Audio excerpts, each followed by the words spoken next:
Yes. Can you Okay. hear me? Okay. Yeah. Awesome. All right. Well, my presentation is about low-level laser therapy. It's a not so novel medical treatment. It's actually been known for quite a long time, but the fleshing out of it as an actual treatment for many conditions has been slightly tumultuous. And I'll explain that all to you. But first, what am I really talking about? So I'm talking about photobiomodulation, which is the use of light to cause a photochemical reaction in a cell. And we can use this ourselves to alter the cell's mechanisms for our own benefit. So essentially what we're doing here is we're relying on electron excitation. So I'm going to assume everybody knows a little bit of chemistry here. Electrons can absorb specific wavelengths of light to jump up an energy level. And then when they drop an energy level, they'll release energy. So what we're doing here is we're actually almost introducing a external source of energy to our cells. And that energy is then utilized by our cells, but it's not from, food or anything else. It's actually just from the light that we receive. And like I said, it can be used as a medical treatment and provide energy to the cells. So when I'm talking about low-level laser therapy, it's actually colloquially known as red light therapy. That's kind of what you'll find if you search it up. That's what you'll see. And it's really focused on proteins that don't change the body permanently. So there's lasers that are really, really strong and they can coagulate proteins. And one example of this is if you go to an optometrist or an eye surgeon, an ophthalmologist, they could use a laser to like coagulate the proteins on your retina as a treatment to protect it from damage or anything like that. So there's lasers that can seal up wounds and stuff. That's not really what we're going to talk about. But the thing with low-level laser therapy is that it's pretty controversial and it needs more research, and I'll get into why. So early on, actually in the 1960s, a scientist called Mester found that red light affected his rats by increasing the hair growth rate and enhancing their wound healing. So just imagine him shaving a bunch of rats and giving them a little cut and seeing how it changed. But he did notice those two things. And so the research has continued on humans, and a lot of these have been confirmed. And you'll actually find, if you search it up, caps that are red lights used to help people essentially grow their hair. But once again, the treatment is controversial.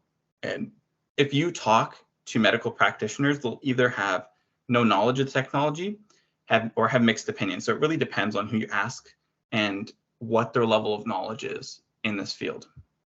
But one thing is pretty much certain, you won't really find many physicians, doctors, dermatologists recommending that you get a red light. And why is it controversial? Well, the fact is the mechanism is pretty poorly understood. Like, we understand a few bits and pieces, but it affects so many different things that it's hard to really know what's causing the effect. And there are no guidelines for parameters of treatment. So one of the interesting things is that using a red light is biphasic, which means that if you use too little, there's no effect. If you use too much, there's no effect. There's actually just this like middle point. The intensity of light isn't well known. The exact wavelengths of light are different between studies, and you could consider that as a proof that anything in this range has an effect, or you could say, well, we don't know actually what it is that's causing this effect. So realistically, the range is 600 nanometers to 1070 nanometers, and that is because we have other chromophores in our body, like water, hemoglobin, melanin, and I guess oxidized hemoglobin that absorb light at different wavelengths. So I have a little therapeutic window here, and that therapeutic window is the 600 to the 1070 range. And you really want to hit that sweet spot to get the maximal absorbance of those wavelengths. There is actually a World Association of Laser Therapy. They don't have guidelines or anything about this specifically, as well as there's one other thing. So if you're going to try and buy a red light after this presentation and you're absolutely convinced there's really no side effects to using it, but if it isn't cheap and you got to make sure you actually use it, but there is cheaper alternatives that are LEDs. So a lot of experiments are done by lasers, but LEDs essentially do the same thing, right? They'll hit you with the wavelength, but we don't know if there's a difference between what the LEDs hit you with or a laser. And we can just talk about how that actually affects you. So I've been talking about, oh, this light goes in, touches your body, and has some effect. And I didn't really talk about it because I wanted to show it here. So essentially, the main effect of red light is acting on the mitochondria, as we all know, the powerhouse of the cell, through the cytochrome C oxidase to increase ATP and NADH and response to reactive oxygen species and induction of transcription factors. So you can see right there, that's a lot to try and get through and research and understand the mechanism of. But just the most basic part of it is that cytochrome C is in the electron transport chain. And what happens is that we're able to reduce nitrate through the energy given by the red light. So cytochrome C uses the energy from, has electrons in it, right? That electron gets an amount of energy from the red light. That energy is utilized by cytochrome C to reduce the nitrate and then reduce the attached nitric oxide, which allows the oxygen to bind instead. So you can think of the nitric oxide attached to the cytochrome C as an inhibitor for ATP formation. So you can think about the cell as relatively at rest, and so it's got this inhibitor on it. Instead, you're allowing energy to pop off that inhibitor and then get the oxygen to bind and produce more ATP. And ATP means energy, which means the cell is able to perform more energy-intensive actions, such as healing, because it now has an abundance of that energy. And the transcription factors themselves that are also somehow induced by red lights increase cell proliferation. Once again, this utilizes ATP, tissue oxygenation through increased capillaries, growth factors, and cytokines and pro-inflammatory factors are modulated. The modulation isn't super clear, but whatever it does, it increases healing. So some are increased, some are decreased. This is kind of where the controversy comes in, whether we truly understand it or not. So here I have a quick diagram of all the things we think that it affects. There's a lot here. This is just kind of a quick peek to see what it's really about, but you could also use blue light. Blue light is less used. It doesn't really penetrate the skin as well. The thing is, the longer the wavelength, so think 1070, which is right at the end of that range, the further down it penetrates into the skin. So if you use a higher wavelength, it kind of stays right on top of your skin. It doesn't get too deep. So that's something to keep in mind. And usually red lights have a couple different wavelengths that they fire at you. Okay, so how do we actually use this? So I'm talking about all these things that's so helpful, but what does it actually help with? So there's inflammation, swelling, joint disorders, promote tissue healing, and treating neurological disorders. For neurological disorders, it's kind of used as a last resort. It's really interesting the ways that they use it. So they're essentially what they do is they either make a little cutout in the skull, or they go through the nose, or many other ways. It's kind of, pretty invasive, so they don't use it unless there's no other choice, but it is actually used. And there's some studies that show how they essentially put a red light right to the area in the brain that they want to promote healing of. And then another big one is decreasing pain. And that you could, obviously, the modulation of pro-inflammatory cytokines and other things is involved in that. So there is some best evidence. I'm not going to tell you to automatically accept this as a treatment and something that you should all have, but its best evidence is for treating chronic joint disorders and their pain. Think that it's modulating the immune response to some degree, and it's helping the pain itself. So we're not sure if it helps with the pain or it helps with the actual immune response. Think rheumatoid arthritis or anything like that. It's not sure, but it seems to really help with that. And then I mentioned it before, but hair regrowth for balding people. So I'm going to go into some essentially treatments. All the treatments that I mentioned here are double-blind, placebo-controlled, unless otherwise stated. So these are kind of the best evidence we have, but there is a couple, I think maybe one or two, that aren't, double-blind, placebo-controlled. So one of the best ones is skin rejuvenation and anti-aging. It increases collagen and elastin production. Think the cells now have energy. And so they're producing things that make them stronger and more resilient to outside forces. and it can reduce wrinkles with 20-minute treatments twice a week. And those effects actually last for a very long time, like 6 to 8 months after you stop using the red light. They'll actually stay in place, which is really interesting. Then there's dyschromasis, which is the loss of skin color. So think like vitiligo or anything like that. It'll actually help with repigmentation. However, this one was kind of newer. It was like 2022, and it was a small unblinded study. So it was maybe up to 40 participants. It's still kind of promising considering 2/3 of the patients, and there's really no side effects. So if you do this, it doesn't really hurt you. So it's worth a shot. And then even acne. So acne vulgaris, it essentially the red light will act on immune cells and affect the Propionibacterium acnes, which colonize hair follicles, causing acne. And this one's interesting because you can use red light and blue light. And that's kind of the best way to use it, but red light alone helps. Yellow light has been shown to also have some good effects. And it rapidly affects acne production. And if you do use it consistently for the period of time of the study, the treatment effect lasted for 12 weeks after stopping using the red light. However, there is a caveat here, whereas a lot of the studies didn't show significant improvements. And the problem is a lot of these studies are funded by some of the companies that are selling red lights. So there's some areas here where I'm going to preface it that obviously they're funded by companies that are selling red lights, but really most of these are valid findings.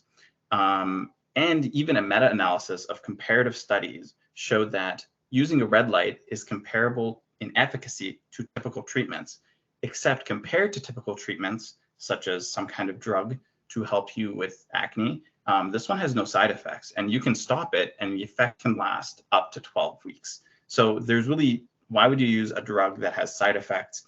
It could have depression as a side effect, and really have no benefit other than just the acne when you can use something like this, which has no side effects.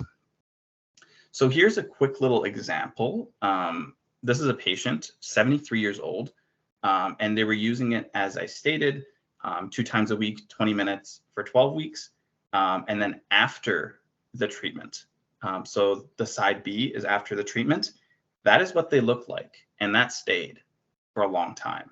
And I think it's really interesting because it wasn't only that their wrinkles and their skin tightness changed, it was also their skin discoloration, the usefulness of their skin.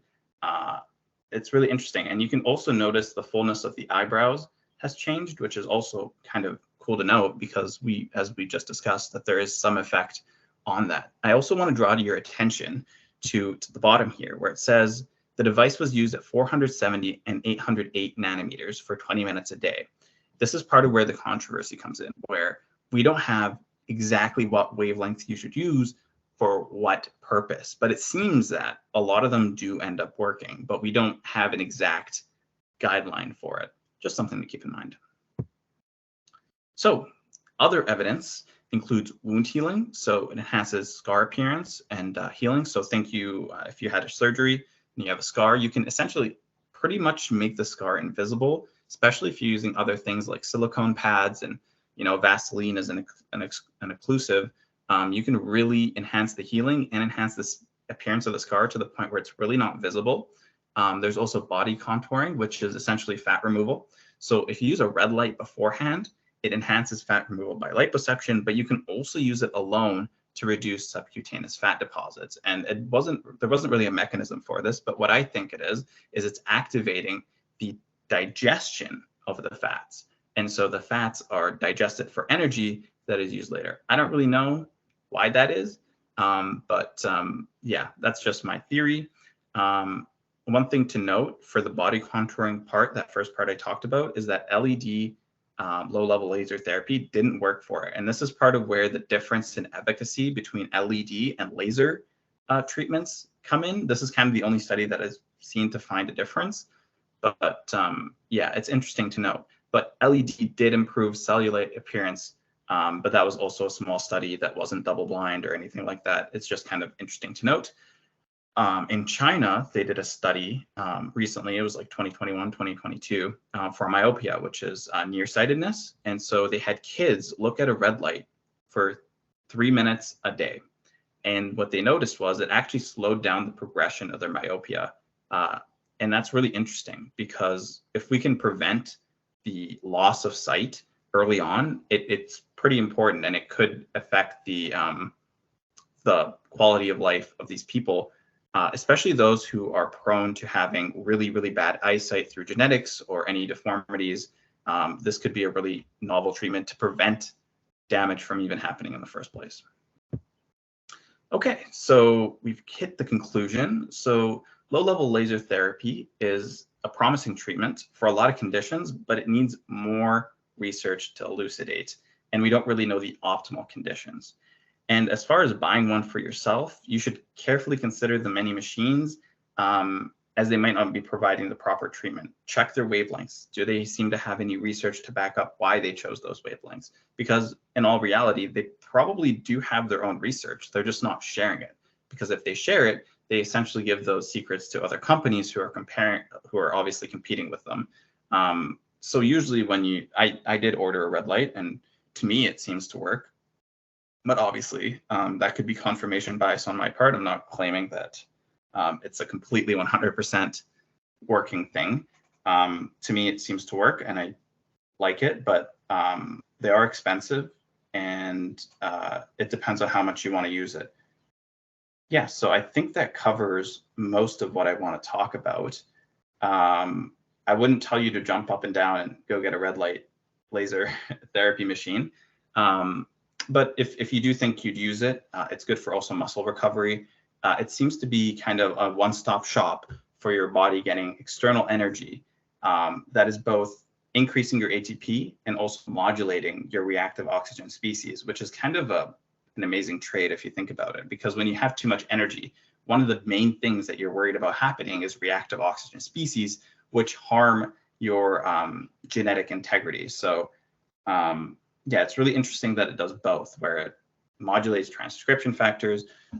So really, one of the things that I want to put out, if you have like some disease that you don't know how to fix, throw a red light at it. Sometimes it works, and it's worth a shot, like they do for terminally ill neurological patients. They'll stick a red light in there, turn it on for 20 minutes a day, and miraculously, some people do recover.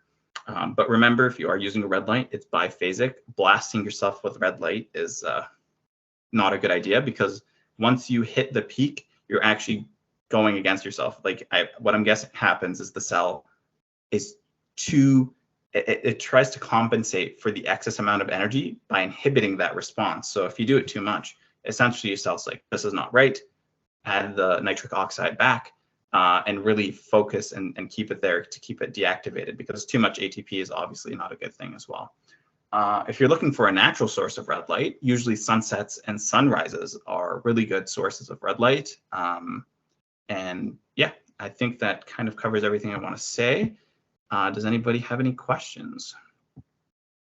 Thank you for that, Ahmed. It was a really good presentation.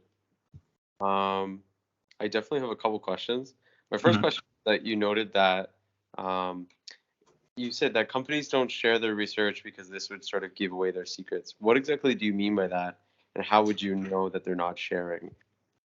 Yes, so there's a couple companies that I've looked into, and they use different wavelengths. Now, they each say that their wavelengths are research-based, right? They're saying that we have done the research, and we think these are the best wavelengths to help with, this wavelength for skin youthfulness, this wavelength for muscle recovery, this wavelength for tissue recovery. That's kind of what they say. Let me see here. Maybe I could show you. So there's a couple companies. There's Juve and then True Light, I believe. Yeah, True Light. They're both pretty prominent in the market, but they use different wavelengths. So I'll go to Juve right now to show you.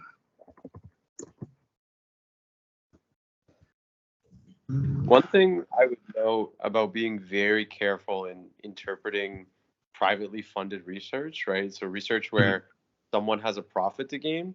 Yeah. There's like there are some very deceptive, statistical and honestly like unethical strategies that private industry, especially like pharmacological research, uses. For Yeah. example, hacking and cherry picking. So you can basically, like you can either manipulate your statistical analysis, or you can just kind of like emphasize certain results over others. Um, Anyways, I was watching a presentation earlier today, and the guy was citing that in his own research, what he found, something like he found a rate of something like 80% of pharmacological studies either, cherry pick, hack, whatever. And so you're getting essentially like very misleading results, which are, then spread to the world. So that way they can sell drugs and then later get lawsuits and then just pay off the lawsuits. But anyways, yeah, just be careful in interpreting private research. Yeah. Aiden, Yeah, can you I send agree. that to And me? I actually looked at research that was funded and unfunded in these. So I didn't just look, I always looked at the acknowledgements portion. Some were, some weren't. There was a study that looked at wisdom teeth removal healing. So it looked after the surgery. It wasn't funded, but the same effects were seen where it was a double-blind, placebo-controlled study, and it was the same person. So there wasn't even any interperson variation, and it was one half of the mouth treated with a red light, the other half wasn't, and they saw an improvement in healing of the tissue. One thing that it doesn't help heal at all is bones. It seems like it can't penetrate bones. But yeah, sorry, was someone saying something? Yeah, Aiden, who did you just reference? I'll send it to you later. Just text me after this. Okay. Yeah, no, I wasn't talking about all of your research. I just meant that last bit where you noted that, different companies recommend different wavelengths for whatever reason. I was just saying that, like, yeah.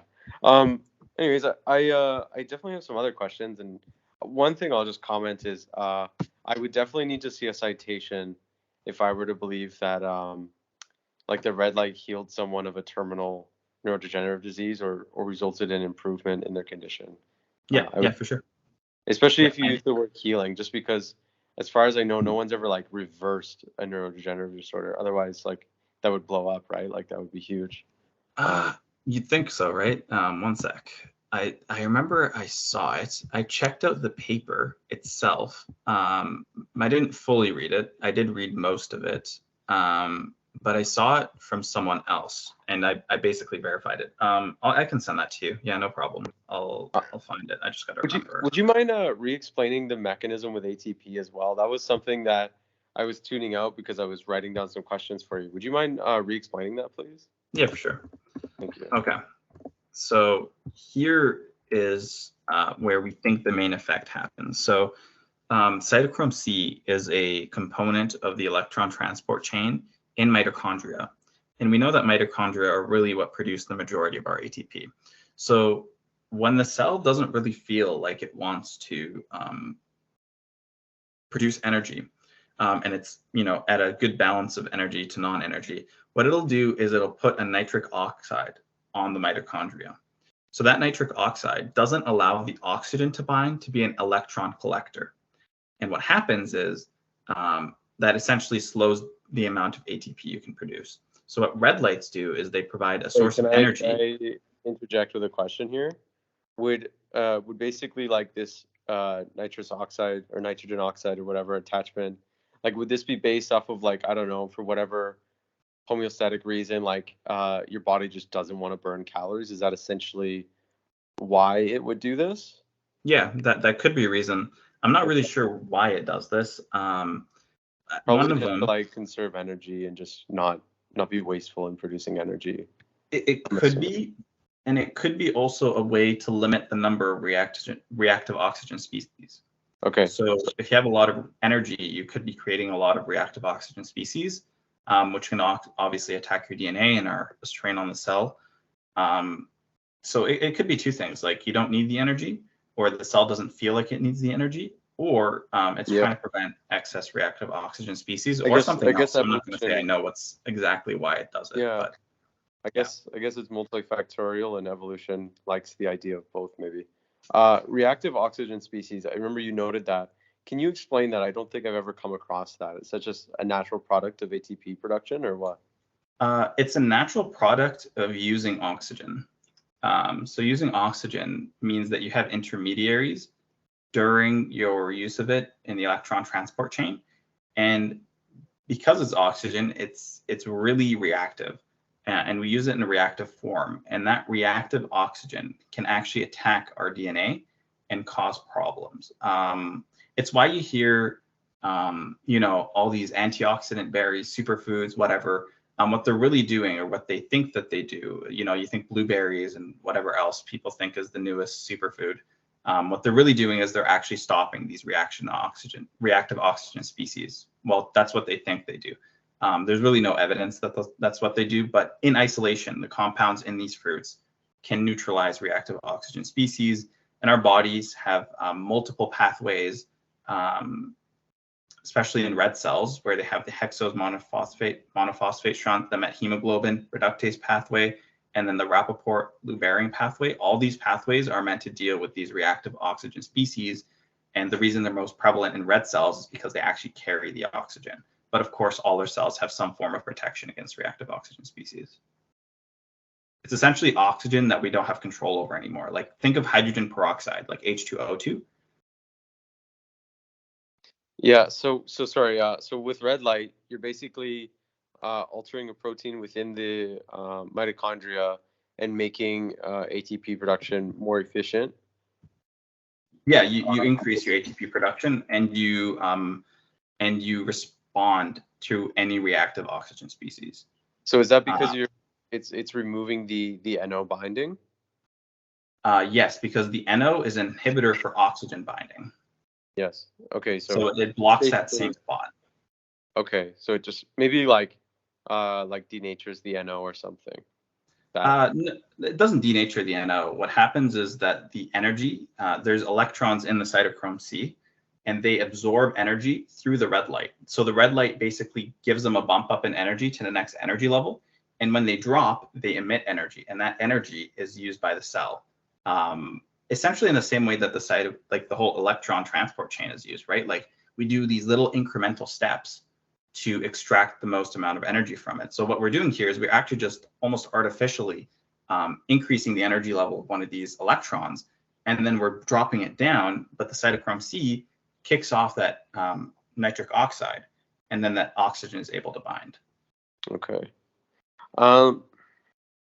Okay, I had some more questions, but you ended up answering some. Then I have another one here I might as well just ask, because so I asked, you note that it red light modulates pro-inflammatory factors. I'm assuming you mean that like it decreases them, or does it in such a way that it just decreases overall inflammation? Well, here's the interesting thing. So inflammation isn't necessarily a bad thing. So inflammation is actually a good thing, and there's evidence to suggest that nowadays that really our attack on inflammation has probably been wrong. I'm sure you've heard of rice, which is meant to affect and decrease inflammation. That's largely being phased out because it never had any, actual evidence behind it. The main problem with inflammation is, or swelling even, is you don't want to limit blood flow, but for the most part, inflammation doesn't typically limit your blood flow. What it does do is it promotes healing and removal of whatever damaging substance or whatever happened to that area. So swelling is just the increase of blood flow to an area. I think it really depends, because it modulates them, but whatever it does, we don't know exactly what it modulates here. So here you can see this one here.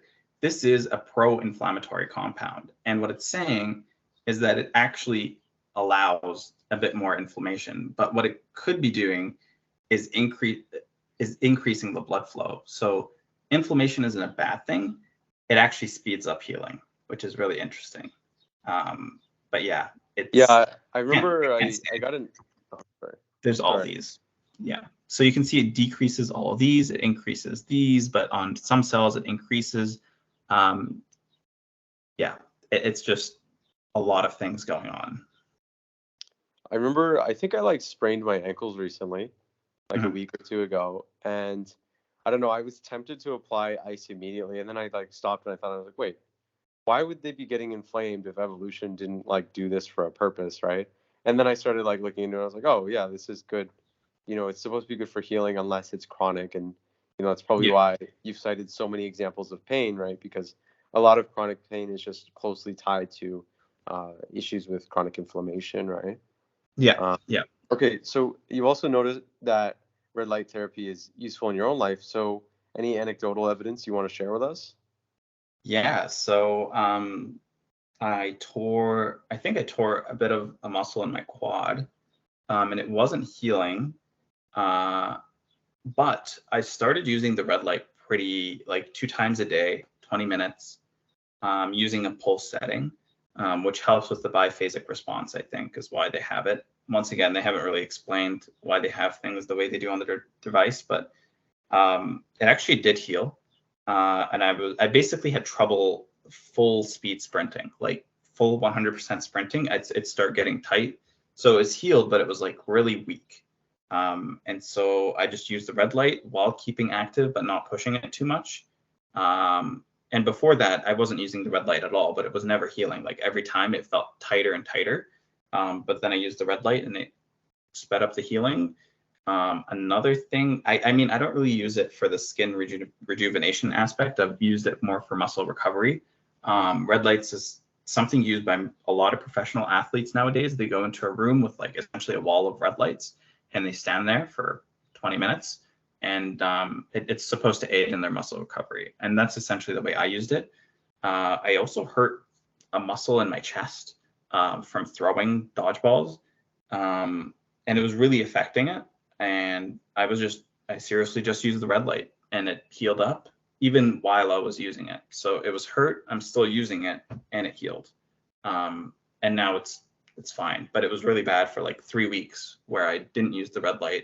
And I was like, oh shoot, I should probably use the red light because the tournament is in like 3 days.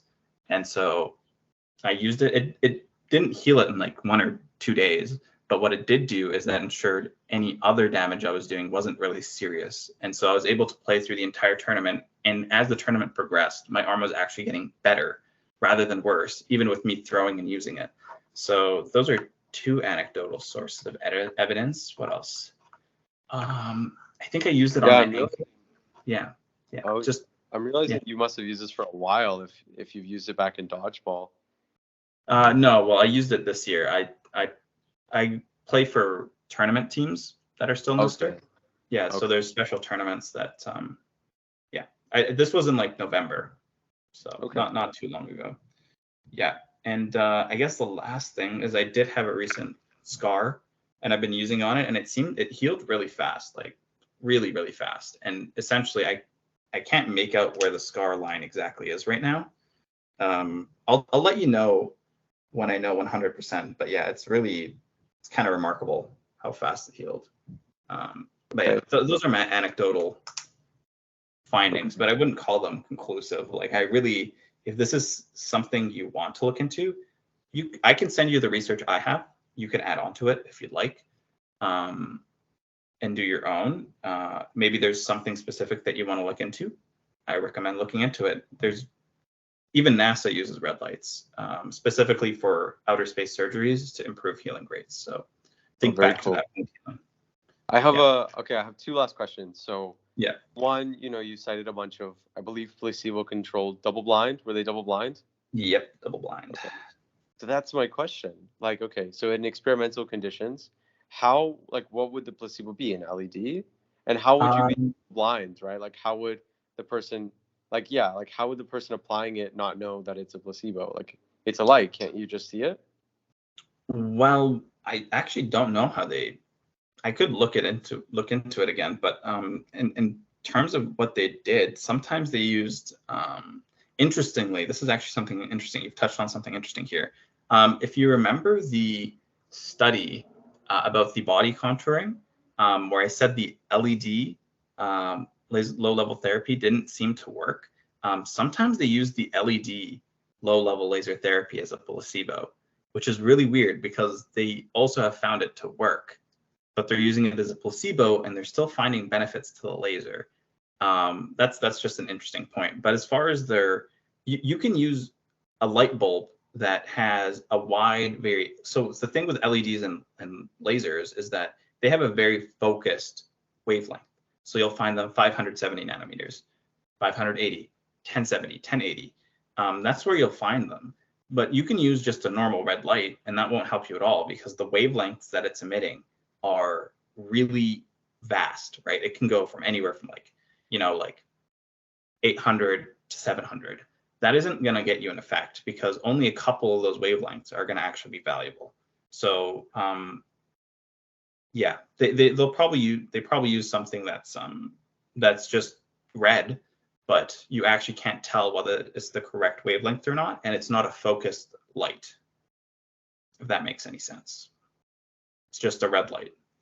Like yeah, okay. And then like a light bulb that's red, yeah.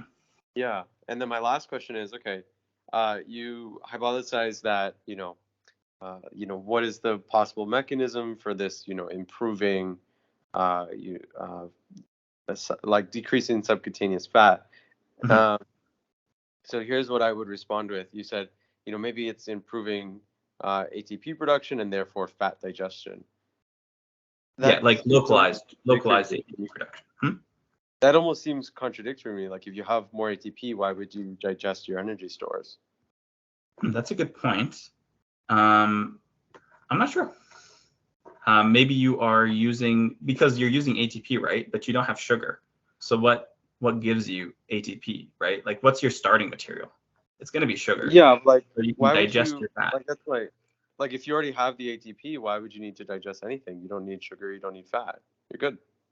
Well, unless you're starting to use that ATP, right? Like you have excess ATP, so you're using it. So then you need more source. But once that ATP ends, like that ATP needs to be used. Like you can hold stuff in reserve, but you can't hold ATP for that long, right? Do you get what I mean? Like once you start the chain, Yeah. you're always getting oxygen, which means, but the chain is active. So it's taking the oxygen, but it needs the starting material. That's what I would think. Once again, I have no idea. You could be right. Like it could be counterintuitive. But sometimes things are counterintuitive. So yeah, I wouldn't trust me on that though. Like I don't know. Like it's probably some weird mechanism that no one has any idea, like you said. Yeah, there's so many things. Like if you look at the slide, like that's what we know. I'm sure there's still lots that we don't know. Yeah, so you can see here, lipolysis mechanism unclear, right at the bottom there beside hypodermis. So yeah. Okay, I'm gonna join from my laptop and then try to give my presentation as quick as possible because yeah. Okay. Anybody else have any questions? Okay. Yeah. Thanks, Evan. Have fun at Stampede.